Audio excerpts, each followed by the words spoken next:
really admire in terms of their strength, their courage, their resistance. I just wanted to make sure that all the people who are moderators now know that you can mute your computer so it doesn't echo back from somebody who's speaking. So on your screen, you will see a little thing that looks like a microphone, Cristina. You'll be able to mute yourself. Yeah. If you hover on your screen, you'll be able to mute yourself with that. Wait a second. So I'm going to try and mute Cristina for a second because I think she hasn't realized that her computer's still on. Yeah, I'll just come back in a minute. Perfect. So I'd like to firstly welcome our different speakers. Peter Kennard, you'll need to switch your camera on. So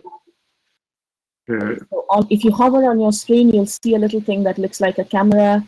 Yeah. Cristina, I've already muted you, so you don't have to worry about finding it. Oh yeah, webcam settings, start sharing. Is that it? Yes. Yes. Wait a minute, allow. And then start sharing. And it says we can still hear you. Peter, I'm just going to mute you while I make the introductions, and hopefully has my image come up or not? Or... No, your image hasn't yet come up. So it's the camera at the bottom, share webcam, that one, is it? No, if you, yeah, sorry, exactly that one, beg your pardon. Yeah, and then it says start sharing. Yeah. But it's got a line through it, it won't let me do it for some reason. Will you allow, it's got a thing at the top, will you allow Octuna to use your camera? So yes. Allow, yeah, and then start sharing. All right, has that come through? No. You're here. Thank you for joining us. Welcome. Hi, everybody. Hi there. Okay, Peter, if you don't mind, I'm just going to mute you, but you can unmute yourself on the screen whenever you're ready to speak. Firstly, I'd like to say thank you to John Russell, who's going to be chairing this panel and organizing everything for yourselves, and to our amazing contributors whom I'm really looking forward to hearing from. My name is Deepa. I'm one of the co-organizers of the festival, and the International Festival of Whistleblowing, Dissent and Accountability is intended to be a warm, welcoming space where journalists, activists, artists, technologists, lawyers, and all of us who are concerned about the way the world works and how dissent is allowed and how we have freedoms and how we care about democracy and solidarity come together to build something which is fun and amazing. And of course, the fun and amazing part comes from art. Also, just to remind you that you're in the Hanan Saleh Mathrood room. Hanan was a young 8-year-old girl who was shot by a soldier in Iraq.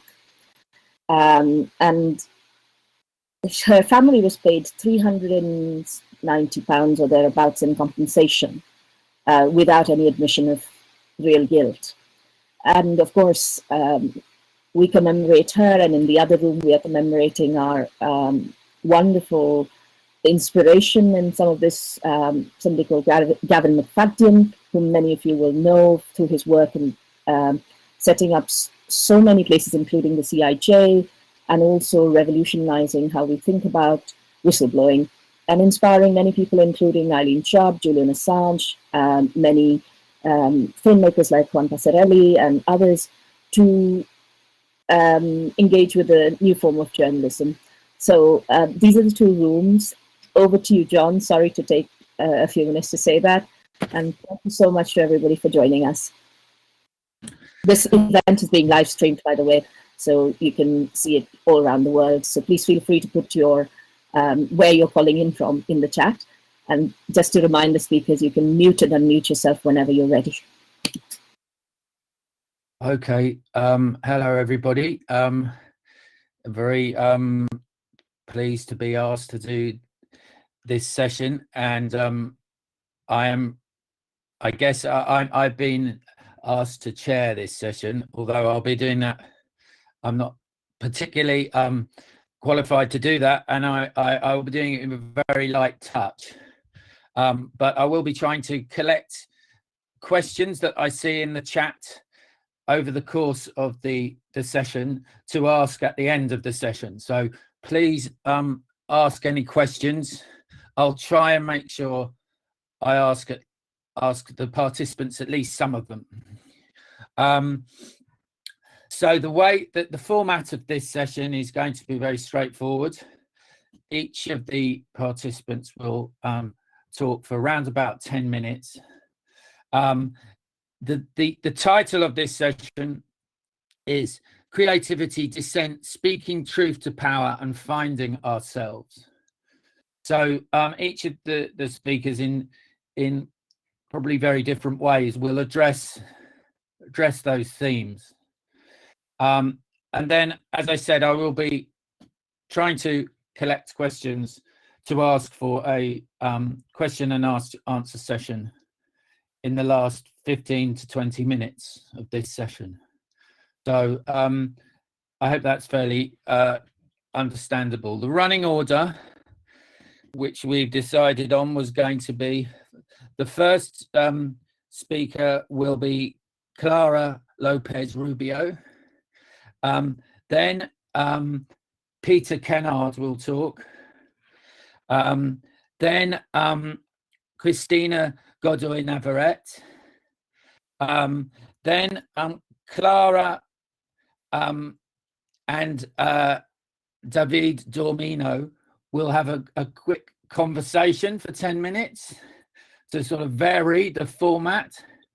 And then depending on how much time we have, I may say a few things myself, and then about my own work and my own opinions on this, and then we will move on to the question and answer session. So, okay, I don't want to waste any more time. So first of all, we'll start with Clara. I'll mute myself. Okay, hello to all of them, all of you.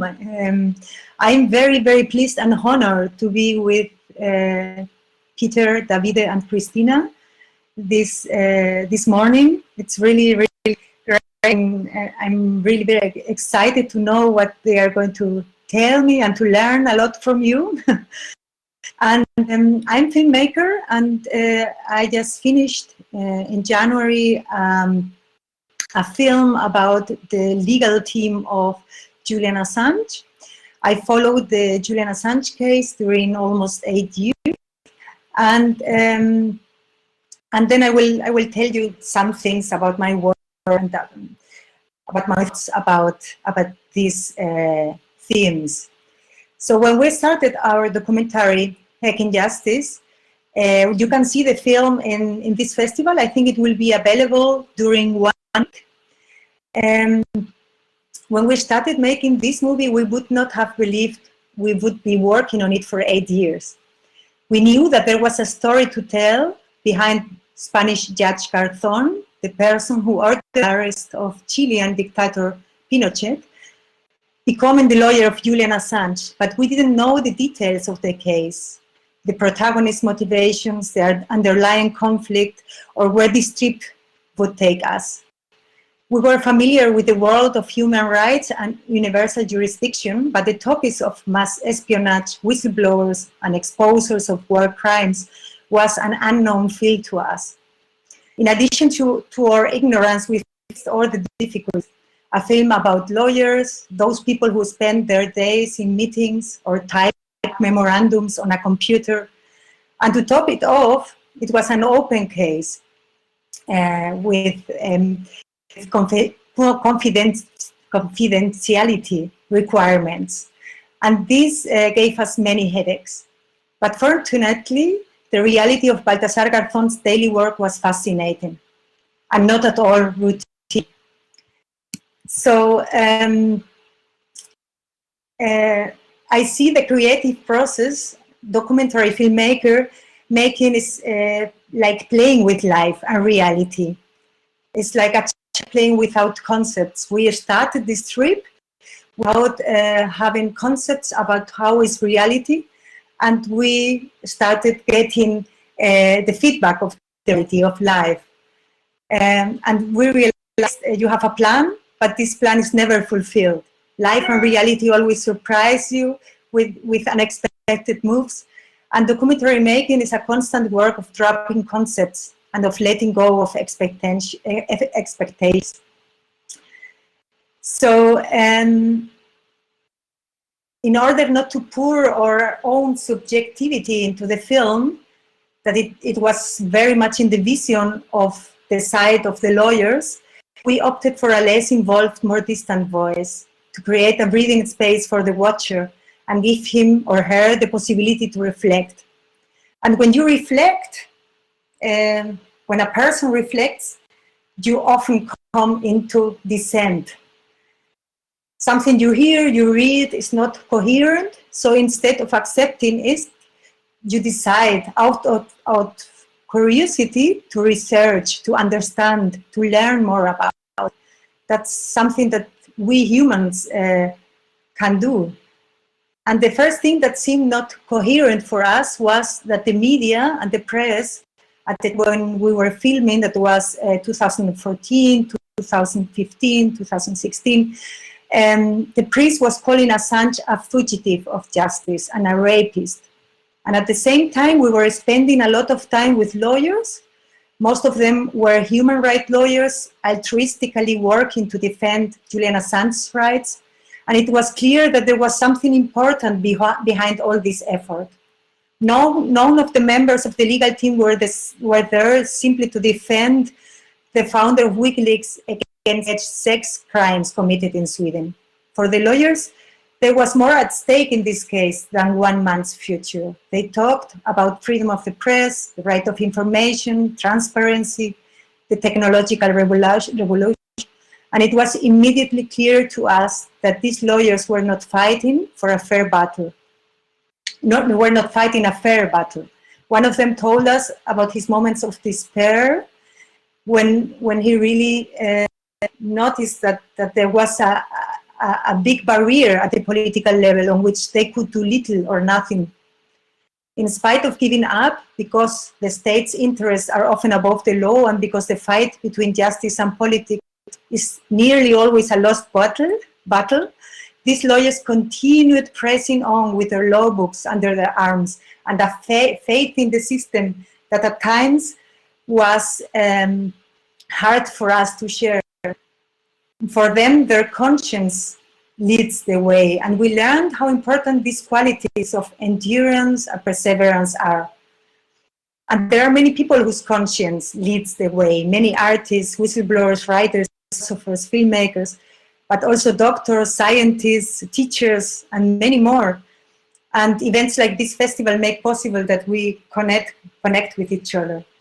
And when you have this conscience, the next theme, speaking truth to power. When you have this conscience that leads your way, you notice that there are abuses of power, and you have the necessity to speak out this truth. And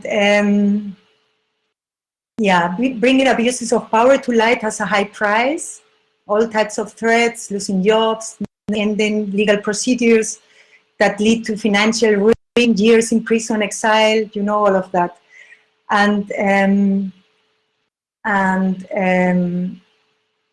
it's really great that there are platforms like WikiLeaks and many others, and Courage Foundation that support those who take the step to put themselves at risk to tell us the truth. And of course, artists and filmmakers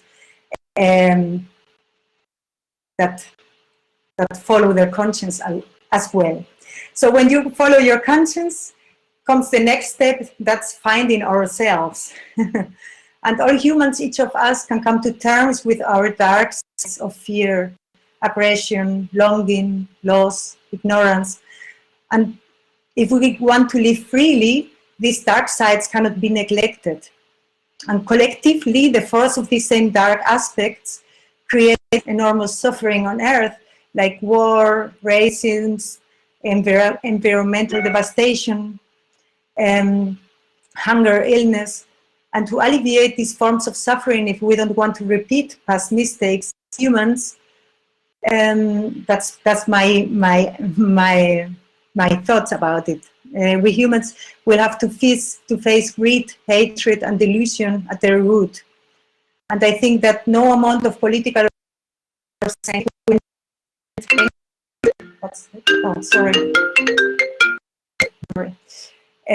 no amount of political or scientific change will end these sufferings unless we also learn to work with these aspects in us, individually and collectively.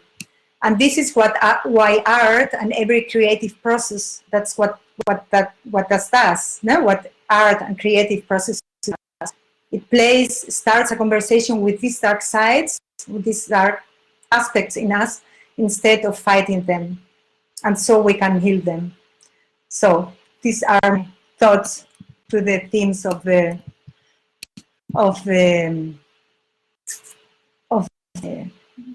talk.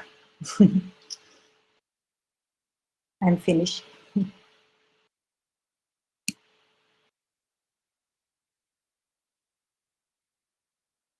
And I'm happy to give it to Peter.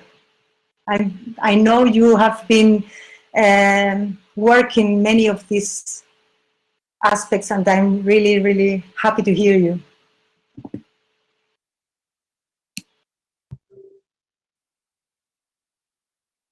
Hi, thanks, Clara. Can you hear me? Yeah. Yeah.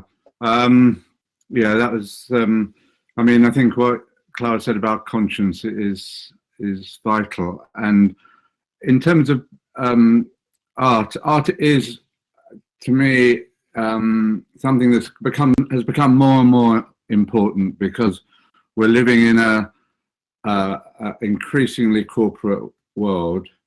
Our space, our cities are increasingly corporate and privatized.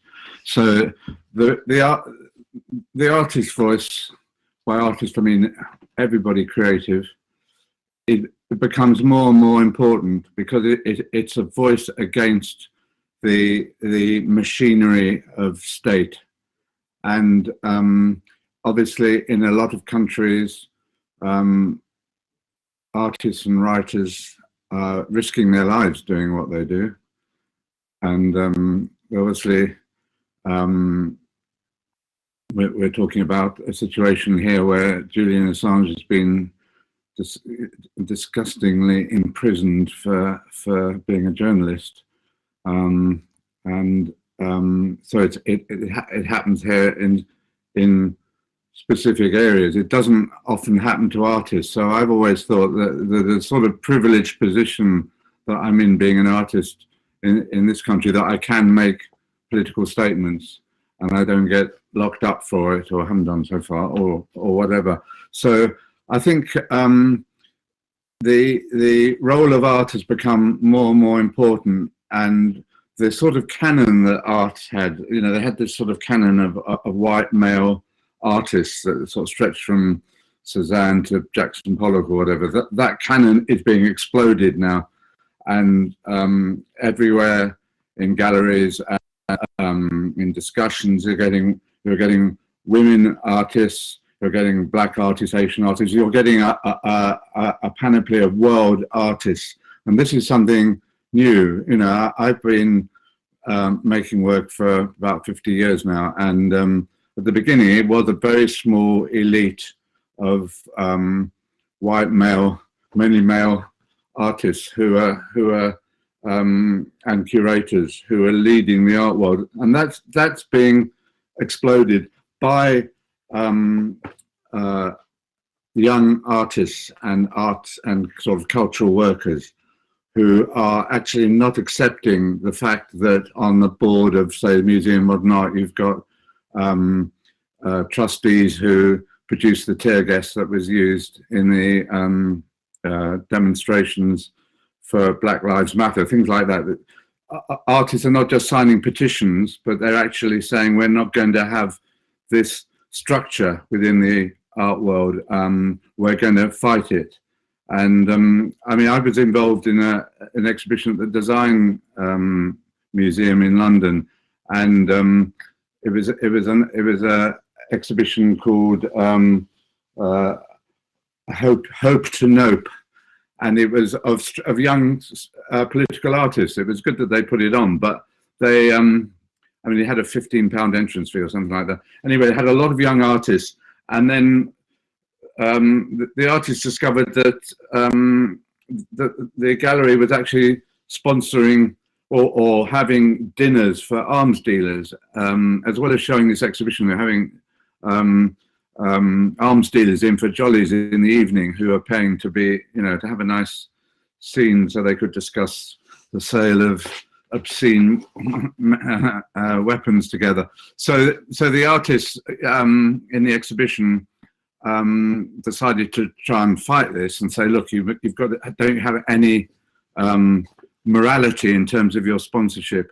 And the gallery just backed down, said, you know, we're not going to change our policy. We're having this. So the 50% of the artists in the exhibition took all their work out, which is quite a big thing for young artists to do. Here they are in the Design Museum. I had a work in the permanent collection, which I took out in sort of solidarity, but they took all the work out and showed it for free in a big recreation centre in Brixton, which was great. So, and to me, that was an important example of artists, young artists, not just talking about it, but actually doing something with their, where their work, you know, which they suffer for in terms of the sort of showing of their work, but they were solid in their feelings about it. And I've been involved quite a lot of campaigns about sponsorship, and we all know the famous ones at the Tate Modern of BP, which in the end, you know, the Tate did pull out. So, and I was involved in one at the National Gallery that was also had jollies by arms dealers coming in, and we demonstrated, and in the end, the gallery pulled out of that. So those sort of demonstrations that are being made by people in the, you know, artists and the creative industries are really important, and they sort of are part of this thing of the canon are exploding, and different forms of art being allowed to materialize that are dealing in political events. And we've just seen yesterday the Turner Prize, the nominees for next year's Turner Prize, for this year's Turner Prize, are all social collectives, art collectives that work very closely with communities. So those sort of things that have been going on quietly for many years are now coming out. And there may be a lot of reasons that one will question, but it's very important that we're seeing that art now is taking on a social purpose that it's always had. You know, you think back to the Mexican muralists, you think back to the anti-fascist work being done in the 1930s by Hartfield and Brecht, and all cultures need voices of dissent, and activists, visual activists and visual dissenters. It's absolutely crucial for our society. And as I say, I think it's more crucial as our media just becomes sort of yay-sayers to the political quo, and most of the culture that's actually shown on terrestrial television is crap. You know, like there's a place now where one has to say that one is outside the system, and the art world, you know, has its blue chip scene, and you have this connection between galleries, sale rooms, curators. There's a sort of nexus, and big corporate collections. There's a nexus of that world, but there are lots of other separate worlds that have become more and more important, and they become important in terms of protest. And I think that's what one can do as an artist. I mean, I haven't, you know, in terms of like Julian Assange, I've done a few posters that have been used around. Other people have done much more, like Clara doing this film. You know, that sort of work is so vital, and it's very difficult to fund. It's very difficult to do it, so one has to find ways around the system. But that sort of creativity is vital. And to me, all creativity is vital now in whatever form. When we've got a planet that is, you know, sort of moving into extinction almost as a through climate, and the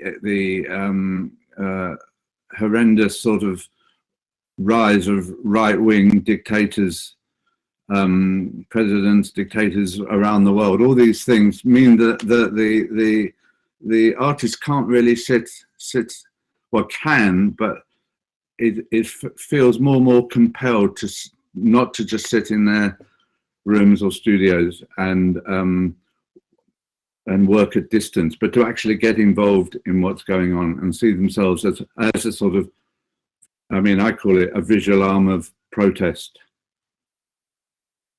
Okay, that's me.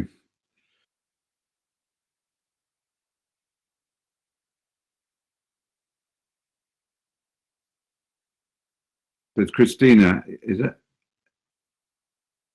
Yeah, can you hear me now? Yeah. Okay, good. Well, thank you very much for your interventions.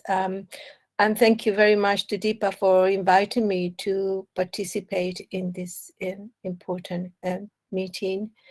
And I'm actually also very honored to be here, sharing my views and experience on on a topic that it was a bit difficult because it was quite broad and the emphasis, it wasn't very clear. But anyway, there's so many things that we can say about whistleblowing, dissent, creativity, that it's something that I could perhaps can contribute. Obviously, I seem to be the odd one out here because, unfortunately, I'm not an artist, or I'm not. I don't have any special skills in the art forms, but I could say that perhaps I am a protagonist or a subject of artists. And throughout my life, I have seen the importance of the art and the different forms of expressions in denouncing, which I feel very strong, which is injustice and inequality. And I certainly have not only a lot of respect, but a lot of admiration for those people that commit or give their skills, their creativity to the cause that is so just, so much. I mean, my closest connection perhaps would be that I am the proud mother of a journalist and filmmaker, Pablo Navarrete, who's also produced a film for Julian Assange's father, No Extradition. I guess my strong connection with the arts has been since throughout my life. Is almost 50 years now. It's going to be things that have been sort of what I would call an activist, a human rights defender. I'm Chilean. I was a political prisoner during the Pinochet era. I had the good luck of surviving and being able to come to this country. And throughout my life, I have tried to maintain my belief and contribute to the various activities of many human rights causes. But even during the time in prison, we already saw the importance of the arts and the creativity when we use the possibility of us creating, knitting, embroidering things that we could sell, not only to obtain money to survive and to earn money for some of the people who were in prison that didn't have any money or resources, but also as a way of us communicating, being able to get together, communicating, passing on information. These were workshops where we could talk about things that were going on inside the prisons and the various concentration camps and the secret places of torture, that we could pass also to the outside world in hidden blouses or embroideries or objects that we were designing and producing, we were able to pass messages to the outside world, which was very important.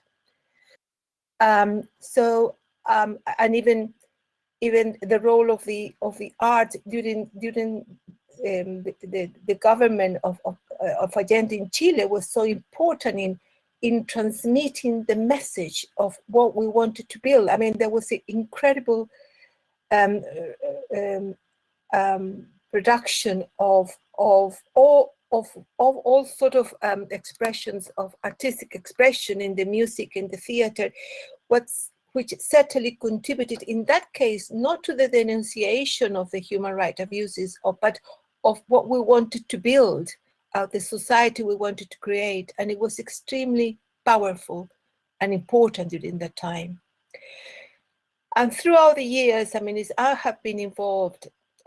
I came to this country, I was able to study, I made my contribution, I worked in the NHS, in academia, I am retired. But throughout these times, I think what has been important is to keep that we've been able to keep our ideas, our strong desire to resist and to fight for a better society and future. And it's always been in communication with people like you here in the panel who are producing documentaries, producing exhibition, and through that communicating at each step what has been going on. And more recently, we have been here involved in a very nice project called Crafting. There was a very nice project, first of all, called Crafting Resistance, which there is a documentary that is going to be shown a little bit later on. That was the product of a project initiated by one of my Chilean friend who also in prison, in trying to collect all the objects that had been produced in the Chilean concentration camps. And we managed to collect an enormous amount of material, which is also happening in other countries. And there was an exhibition that was put in here. And through that, we were able to produce a video. And we've also, through the involvement of younger generation, Chilean and Latin American generations, and through, again, through the art, we've been getting together in a project called Bordando Memoria, which is embroidery the memory, which is to try to produce arpilleras, patchwork, and embroideries of, initially it was about the Chilean people who had disappeared in Chile. And then it's been extended to other situations in Latin America and in other parts of the world. And through that, not only help us to remember and to talk about what happened and what the situation was, but also to reconnect with the younger generation of second generation Chileans and other Latin Americans, refugees who came to this country, to document in that form the history, and an important part of the history of Latin America, sad history of Latin America. So although, as I said, I don't have a personal contribution in a filmmaking or an exhibition, I feel that this relationship between what's happening with the people who have been part of different processes and the artists, in order to document, to record, and to leave this as a testimony of memory, is incredibly important. It's not only for the present, but particularly for the future. In any way and form in which this can be achieved, be a documentary, a painting, a book, a song, those are so powerful and important for us, people who are actually as I said, protagonist of social changes or different activities, but also to leave as a legacy for future generations. So I've always been extremely grateful, as I said earlier on, and a great and admired and of all those you who put your enormous talent to that cause, and I know some of you also believe in that strongly, but certainly to see that in one way or another we are able to leave these important archives and memories and documents for future generations, as I said. So I guess this is why I have been put in this Augustus panel here with some with people who have made themselves important contributions, but certainly I just feel that we in one way or another we need to maintain this form of expression. It's a very powerful way of getting to people that otherwise would not listen the messages that we sometimes try to give them. And finally, certainly more recently, it's been so important in the struggle and in the support for the release of Julian Assange. And as you probably have seen, the incredible work that many people here in this country are doing in defending Julian Assange, and those activists that day and night, rain or shine, I think is the word, are there outside protesting and supporting Julian Assange, and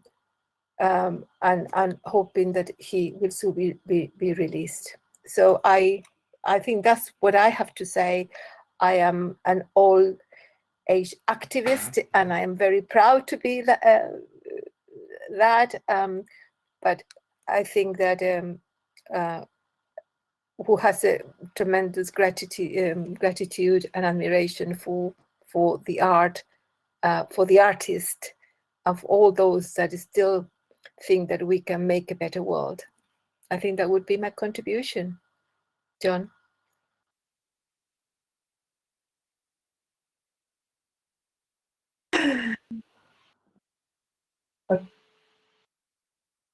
Okay, I think we go on now. John, is okay? Talking, great, okay.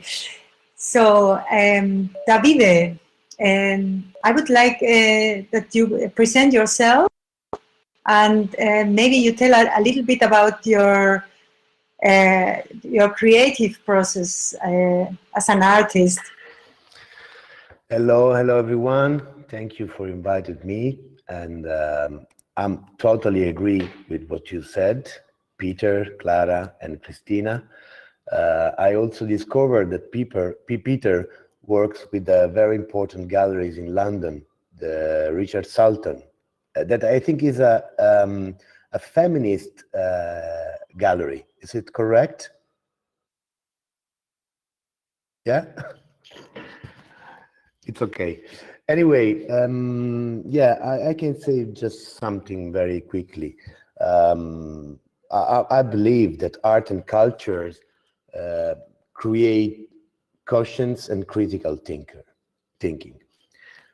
And imagining new words and drawing roots to aim at reality is certainly the role of the artist. So understanding the spirit of time and make it visible, it's what we have to do. Sometimes without art, some phenomena could remain hidden, and this is exactly what moved me in this way.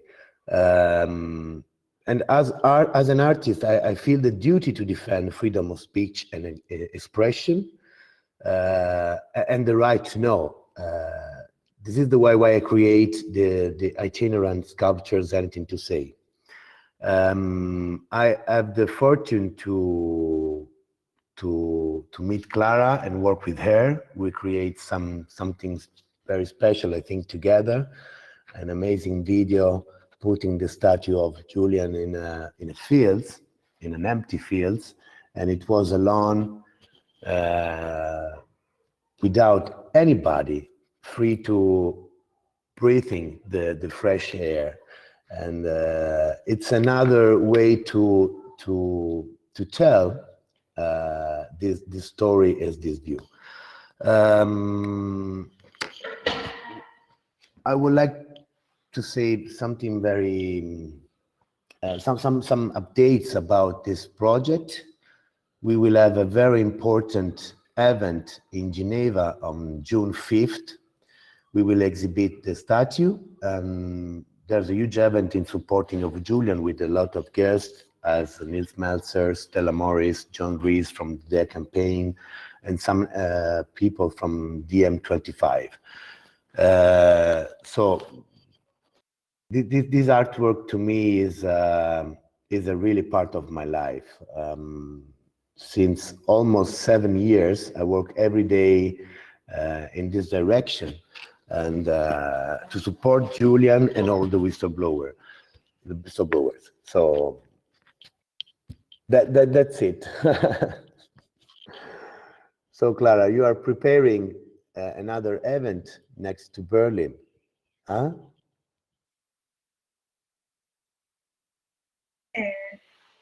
You mean an event? Well, let's see. It's because of it we may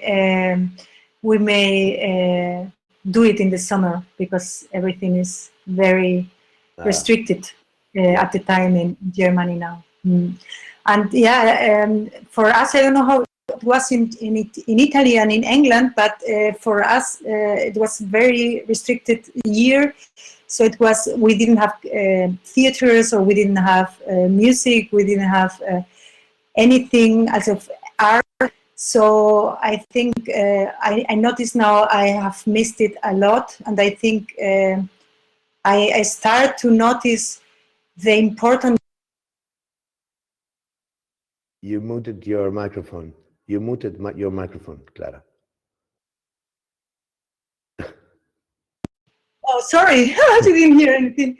No, it was a very restricted time in the last year, and for the artists, there was no music, no theaters, no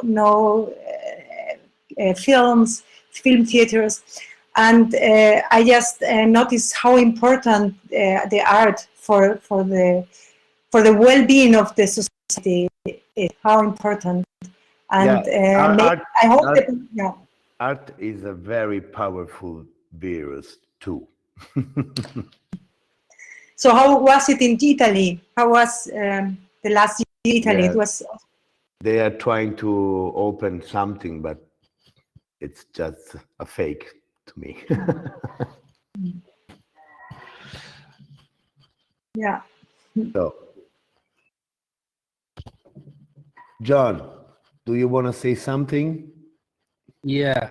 Can you hear me? Yeah, we can hear you. All right. Sorry, I was not sure. I tried to unmute myself in between some of the other talks, but something went wrong, and I was so apologies for that. That my chairing has been so even more light touch than I was intending. So apologies for that.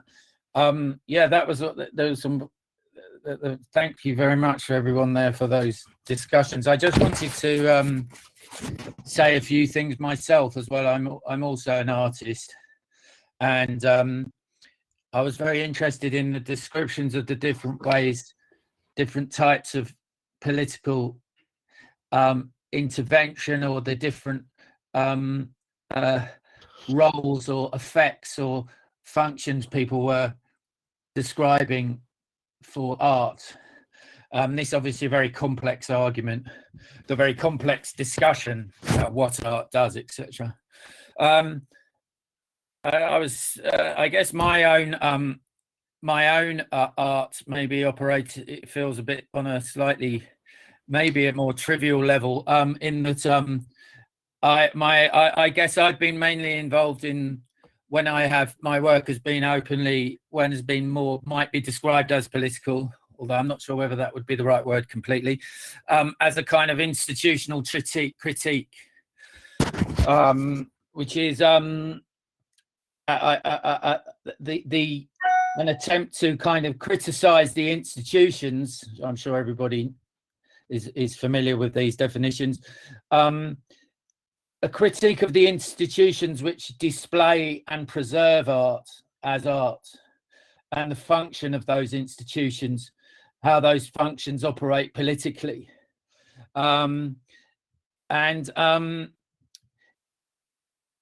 This isn't unimportant. Institutions decide, art institutions, art museums, art galleries have been criticised from 1960s onwards as protecting and preserving the hierarchies of culture, often in very conservative and traditional ways. I think others of the speakers have talked to this issue. Obviously, there are very, as I said, complex arguments around what art is, what art does, who has access to art, who has ownership of art, and what ownership might mean in different contexts and different kind of structures of value, and how art communicates and who it communicates to. Obviously, these are all simple things to say, but very difficult to actually answer. And then often there isn't an answer. It's a sort of negotiation or ongoing process. And I just wanted to briefly connect this to, I think it's relevant to the issue of education. This is partly based on my own, and I share this with Deepa as well.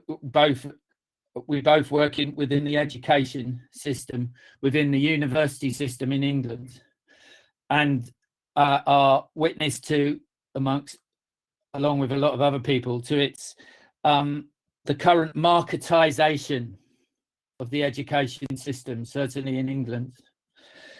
And again, this isn't trivial, I believe.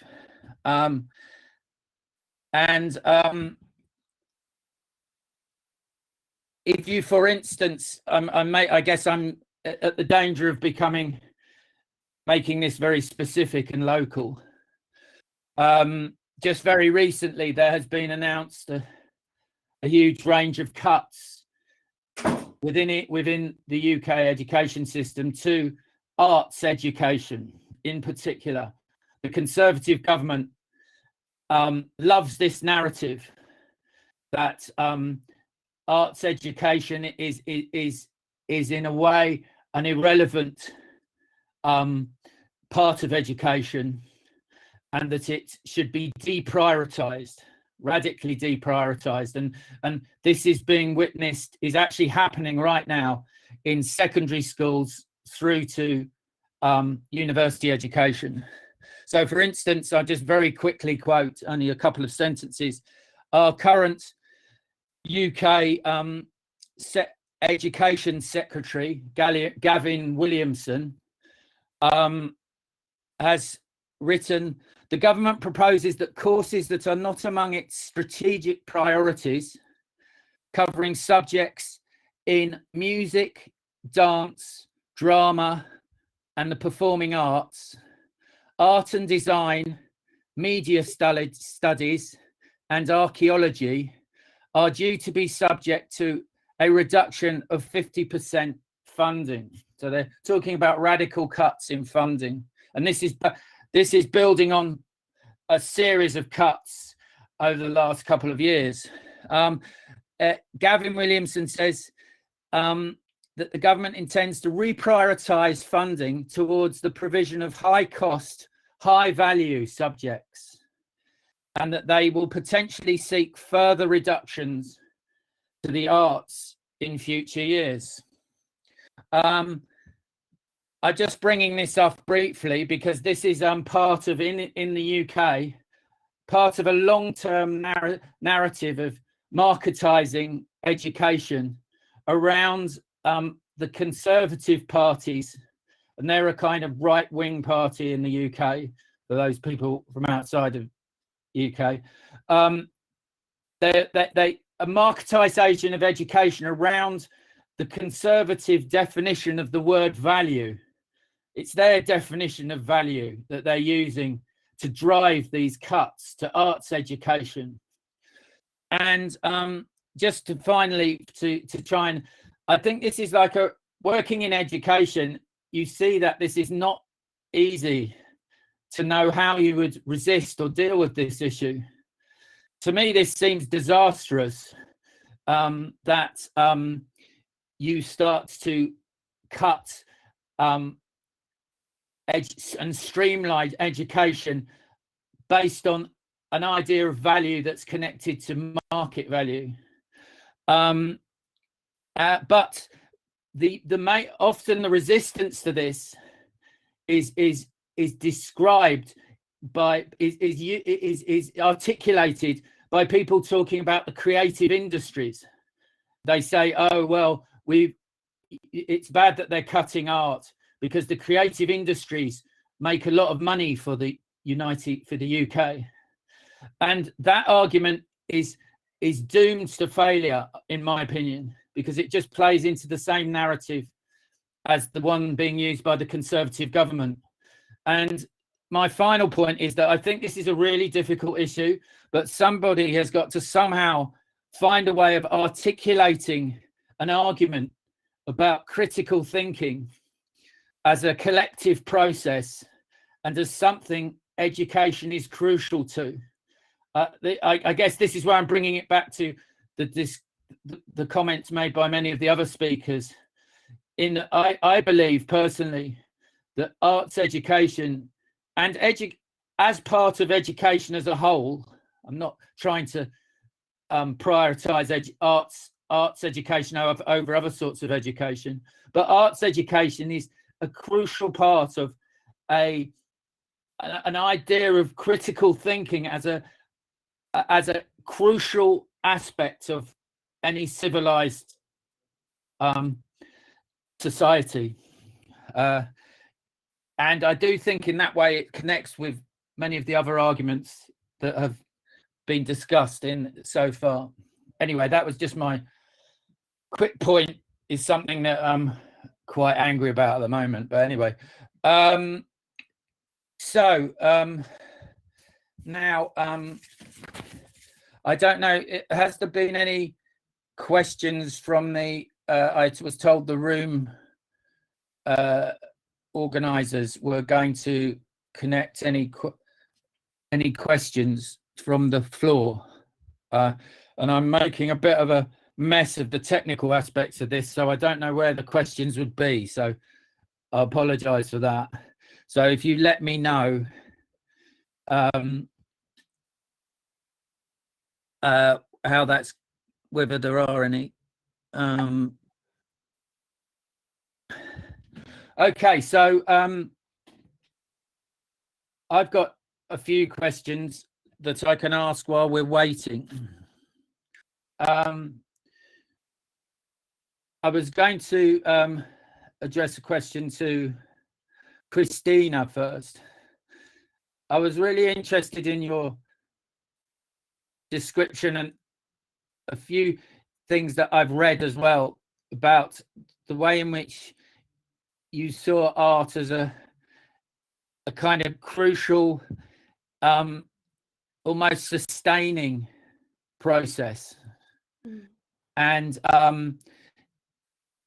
I just wondered if you could talk to that, because art is often talked about, political art is often talked about as something that should directly address political ideas.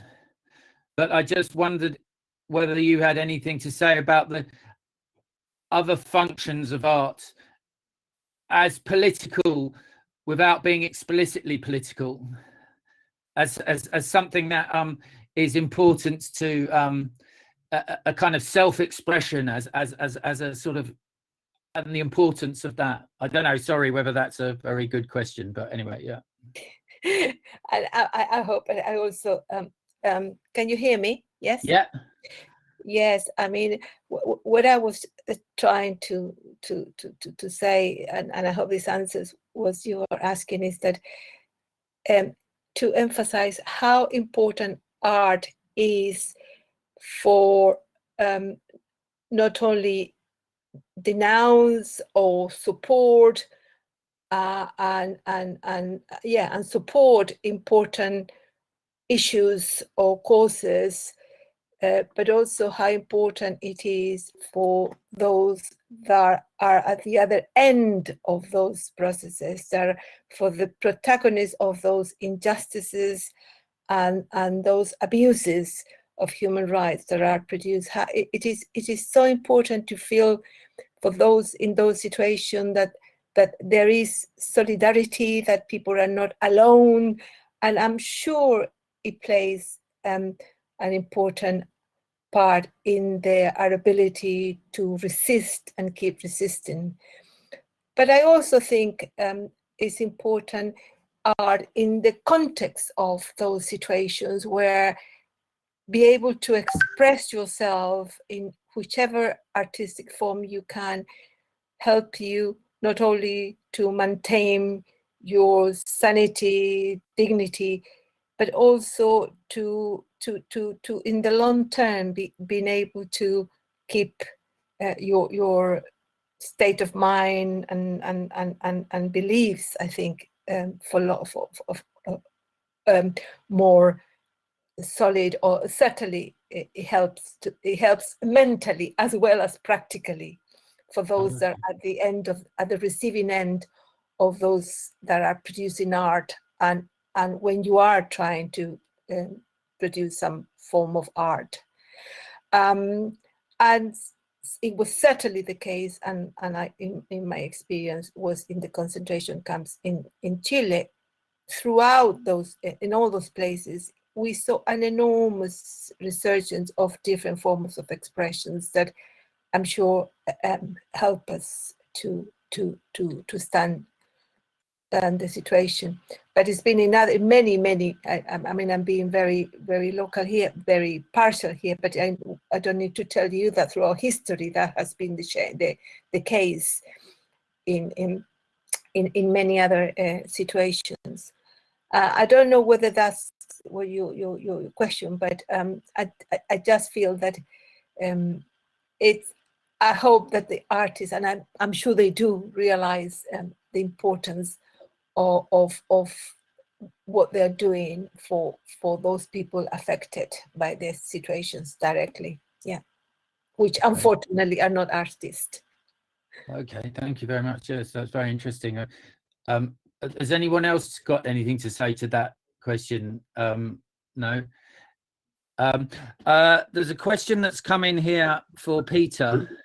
I was just going to ask Cristina, because I was in London when some of the refugees who came from the concentration camps in Chile, and they brought with them these, which you were talking about, these extraordinary, I mean, embroidered works that showed, and what you were talking about it, they showed the torture that was going on in a way that they could get it out of the country. That was the way they were getting the news out through, and it sounds like, you know, they were very small, and you looked at them closely, beautifully made, beautiful things, but they were actually showing the most horrific things that were going on, and it was being used as a way to get that information out of the country. And I thought they were, and we did actually show them in London, some of them, and photographs of them at the time. You know, I thought they were a most extraordinary expression of what art in extremis and in most terrible conditions can do. I mean, in relation to, I mean, it's on another level. In relation to Julian Assange, who's locked away in Belmarsh. The last time before he was there, I went to Belmarsh was when Pinochet actually came to trial. You know, he came to trial at Belmarsh from that great Spanish lawyer who managed to get him arrested. And we demonstrated outside, a lot of Chileans who were there as well. And of course, Jack Straw let him go and said he was too ill to stand trial in this country. That's a sort of by way of the horrendous uses of Belmarsh. Yeah, I think that what Peter was saying about how the kind of nature of art is, of contemporary art, is changing, and I've noticed with that there is an increasing emphasis on the idea of, which is often described as the idea of care, or the idea that art might have local, personal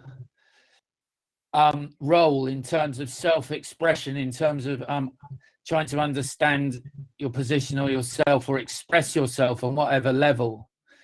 This is often not talked about as a political issue, but it does seem to me to be one of art's potential political dimensions on this less dramatic level. I'm not saying it's the only way that it's political, but one way that it is. So I'll just move on to one of the questions now. There's quite a few of them coming. So there's a question from Sue, which says, I have a question for Peter. How do you think the nuclear disarmament movement has primed the ground for the current activities of Dissent? How are they different, and how are they the same? Right. Well, I mean, one of the great protests of our time was the Greenham Common, the women's peace camp at Greenham Common, which were actually continued for about, I think, 25 years. But at weekends, everyone went down there, and the women were living down there, and the whole of the perimeter fence, which was 8 miles wide, which had these, you know, the horrific concrete silos inside with the nuclear weapons.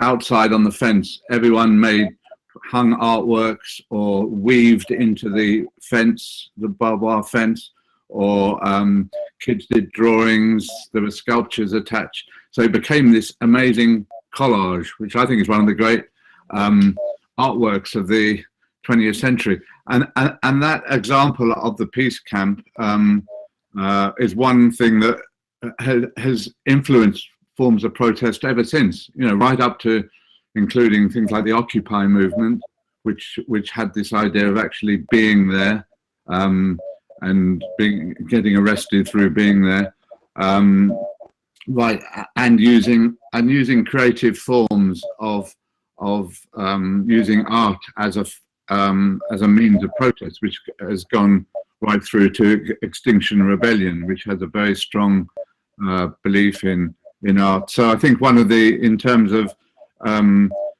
cultural development, I think the anti-war movement has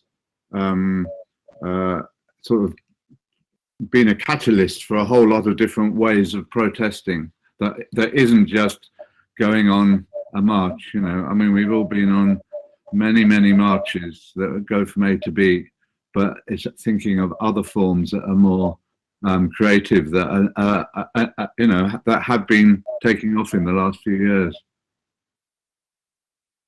Yeah, that's very interesting. Yeah, and just something on what you said, John, about, because I think this thing is, I mean, in this country, it's vital, this idea that they're now going to cut art spending, and you're saying it's, you know, Gavin Williamson says it's about the value in this, but I also think it's about the power of art to bring people together. And I've got a short that they're frightened of, the Tories, that they hate this idea, the freedom of people coming together to create things. And there's a thing that John Burgess said, which I wrote down. He said, the strange power of art is sometimes it can show that what people have in common is more urgent than what differentiates them.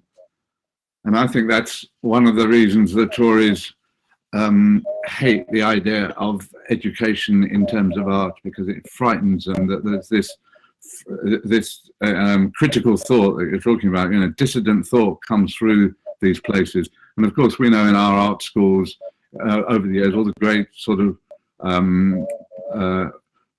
pop music and, you know, musicians and filmmakers, they've all had this moment at art school, which is about freedom. And so that, like you said, they've marketized it, so it's more like a sausage factory than before, without insulting sausages, you know. But it's all like that. But it's still there are those moments where you get that freedom of thought that is critical and is totally dissident. Yeah, I think they want to go back to a situation in the 1950s or something where art is the property of a certain gentleman's class. Yeah. Yes, unfortunately. Yeah. There's quite a lot of questions here, so I'm going to try and, I'm sorry if I've missed people's questions out, but I'm just trying to pick them so that everybody they apply to everyone on the panel. There's one here which I think connects to Davide and Clara. How important is it for art with a political topic to be displayed in an open public space? For instance, Davide, you always put your statue in front of an important element of a city and people can openly interact with it. And Clara, people can watch your documentaries for free at public broadcasters. So I guess that's directly being directed at Davide and Clara. Can you address that question? Yeah. I read too the questions. Yeah, I think that it's necessary to give the opportunity to the people to see public projects, because when you create a public project, you have the opportunity to talk with everyone. You can educate with your art, you can make questions, you can develop critical thoughts, and it can give the opportunity to inform and to evolve the people. So is it right what Cristina England wrote, that we had the opportunity to exhibit the statue in a very important square? And it's strange because Assange, Snowden and Manning fights against the government, but the same government give us the opportunity to exhibit the statue. So that's strange, but it works. Clara.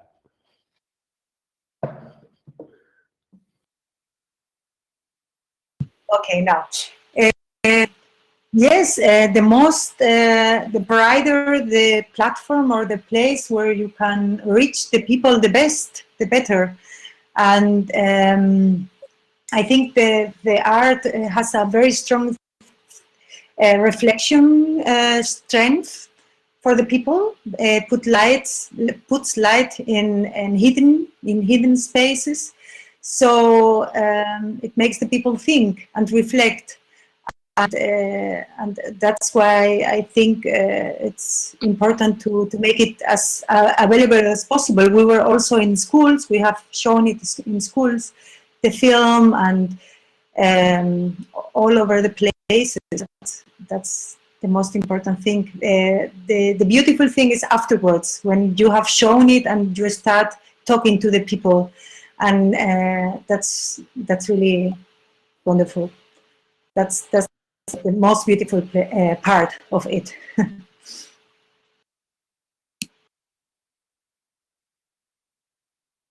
Okay, sorry, yeah, that's very interesting. So do you think that it is the,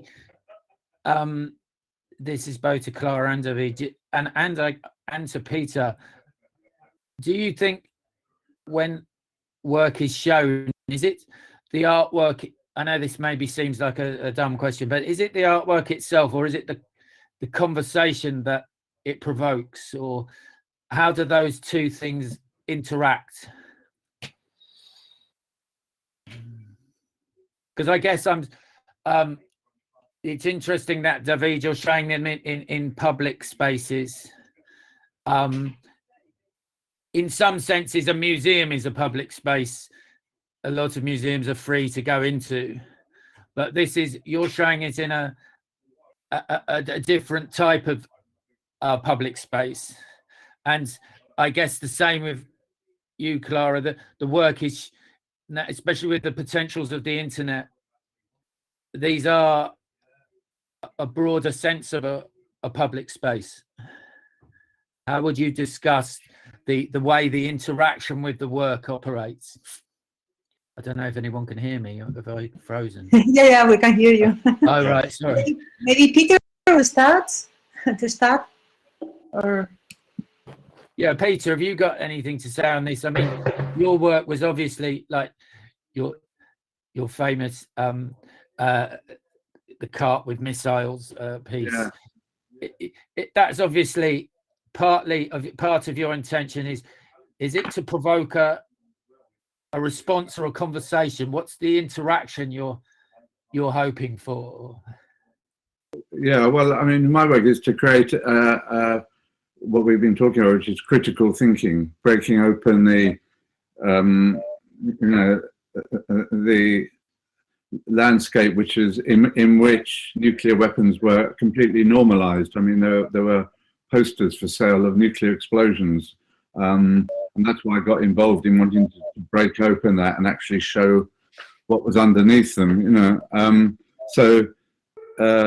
And then an image like that can exist in a lot of different ways. It can exist on postcards. I mean, when I first did it, I took it into the National Gallery where the Haywain is and changed their postcards to my postcards as another way. So people will be sending off an image of the Haywain back to Texas or whatever, and they discover little missiles on it.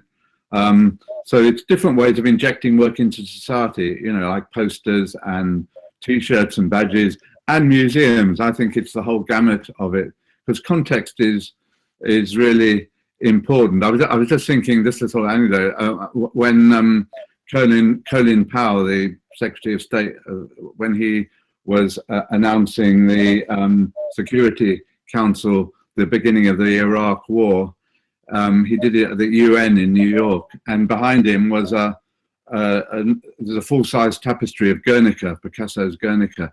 And they realized just at the last minute that this did not look good to be declaring war on Iraq with an image of the horrors of war behind. So they covered Guernica with a blue curtain, and giant blue curtain was put behind. And the UN said, "Oh yeah, we didn't like that.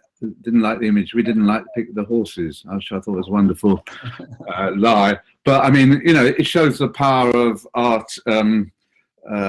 50 years later, like Guernica has become a symbol for the Basque people, and it's in a museum, with the bulletproof glass in front of. But it's also on placards. It's on.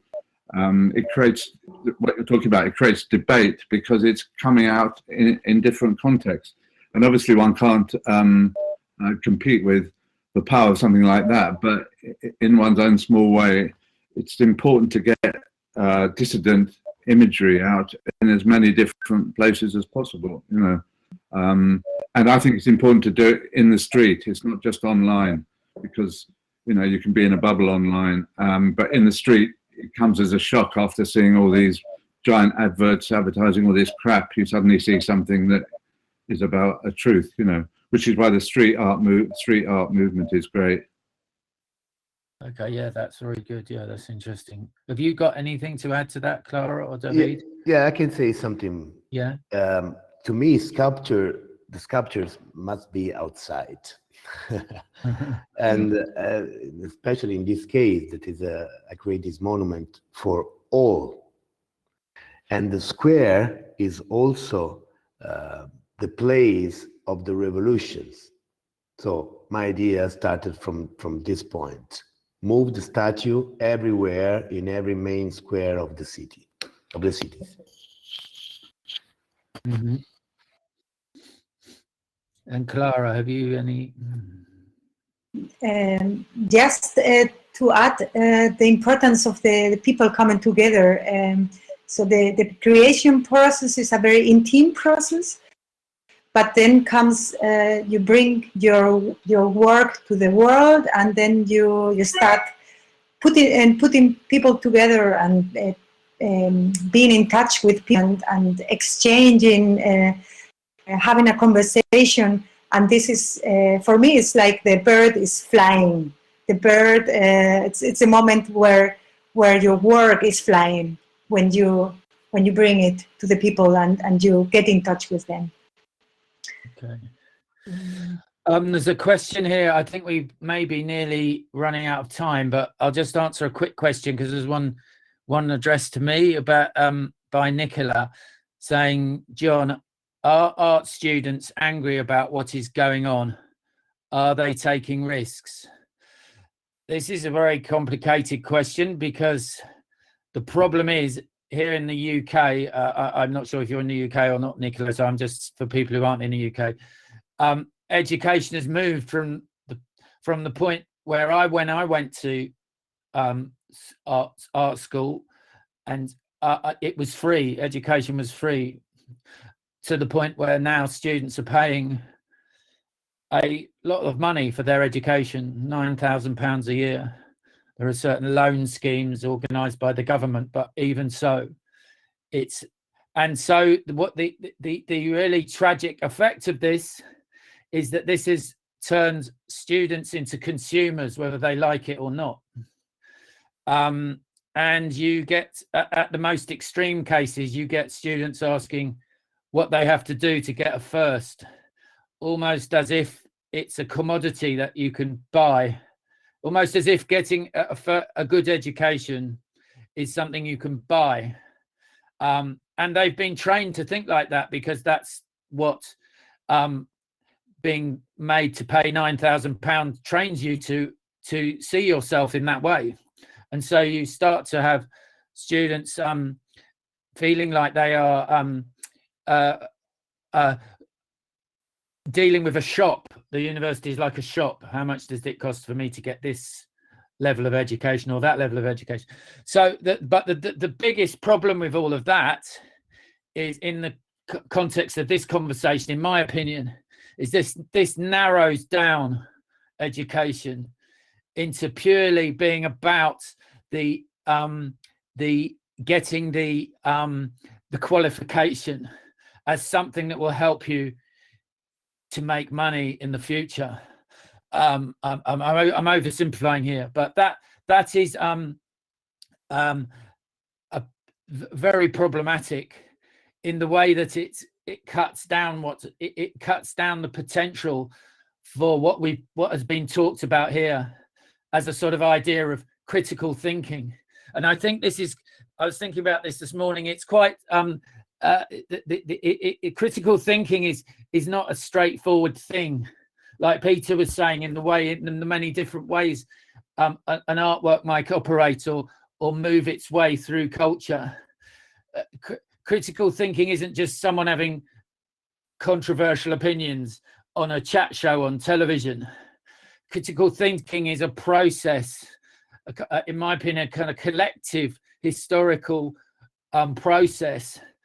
And somehow or other, somebody has got to find a dynamic way of articulating that at the moment, because the narrative is so strongly in favor of this consumerized idea of society. It's not easy to argue against at the moment because we don't seem to have the vocabulary to do so. That's my experience of this. It's not as straightforward as it seems. So that's my answer, Nicola. I think students, it's difficult for them to be self-aware at the moment. Although I think some of them are aware of the way in which this is narrowing down education for them. It's not value for money, as the government would like to describe it. I think that's. I'm trying to say there are a few more questions. Is Deepa, have we got any more time? Or one of the I was told an hour and a quarter, and we've hit that point now. So anybody? Okay, I will. I don't know quite what to do. Okay, I will.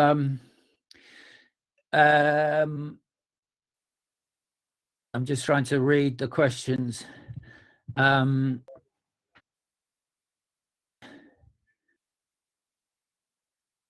There's quite a lot of compliments here for different participants. Okay, has anyone got any final comments to say before we round this off? I would like to say to the education thought, just with a little example of the school of my children. So we were now 3 months, my children were at home 3 months with the computers, and they were having school with the computer. And in this time, it has happened a lot with the children. We parents are in touch, and many of them were before 1 year, they were very political on Fridays for Future, and they were really excited about this coming together and doing something for the world. And in these months of COVID, some of them became psychological problems. Some of them started drinking alcohol. It became like really a mess. So we put together the parents, and we decided, okay, we have to do something. And we're in the school, we're like exploring new ways of education. And we came together, the parents, and say, what can we do? I can do documentaries with the children. I can do carpentry with the children. I can do this, and I can do this. And we have started a project-oriented education, but really free. So what I want to say is, it looks really bad, the education now after COVID, not worse, but maybe this is a possibility, a great chance to change completely the views of education. And maybe it's like a come together and making projects and developing critical thinking. Well, it's a chance there. So maybe this can help people who hear this, to think there are maybe other ways, and it's a possibility to go to leave behind old patterns. Mm-hmm. Yeah, well, hopefully that's a very optimistic point to end on. I think I hope you're right. That's the end of this session as I understand it. So thank you very much to all the participants for interesting points that everybody made. And the next session will start shortly, as I understand. So, okay, thank you. Goodbye to everybody. Thank you, John. Thank you, Peter, Thanks, Clara, and Cristina. Thank you very much. Thank you very much. Bye.